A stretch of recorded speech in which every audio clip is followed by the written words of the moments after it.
கர்த்தருடைய பரிசுத்த நாமம் மகிமைப்படுவதாக. ஆசீர்வாதமான ஒரு காலவேளையிலேயும் தேவ வார்த்தையினால் உங்களை சந்திப்பதில் சந்தோஷம். சங்கீதம் 50:15 சொல்லுகிறது, ஆபத்து காலத்தில் என்னை நோக்கி கூப்பிடு, நான் உன்னை விடுவிப்பேன், நீ என்னை மகிமைப்படுத்துவாய். 3 வார்த்தைகளை இந்த வசனத்தில் புரிந்து கொள்ளலாம். கூப்பிடு, விடுவிப்பேன், மகிமைப்படுத்துவாய்.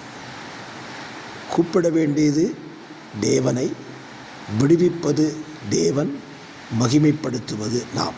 அப்படியானால் இந்த வசனத்தில் 2 பகுதி நம் கையில் இருக்கிறது. ஒன்றை தேவன் செய்கிறார், 2இல் ஒன்றை கூப்பிட வேண்டும், இன்னொன்று தேவனை நாம் மகிமைப்படுத்த வேண்டும். எதற்காக? அவர்தான் நம்மை விடுவிக்கிற தேவன். இந்த வார்த்தையை அப்படியே உங்கள் வாழ்க்கையில் ஏற்றுக்கொள்ளுங்க. கூப்பிடுங்கள், விடுவிக்கப்படுவீர்கள். கர்த்தரை மகிமைப்படுத்துங்கள். ஆமென்.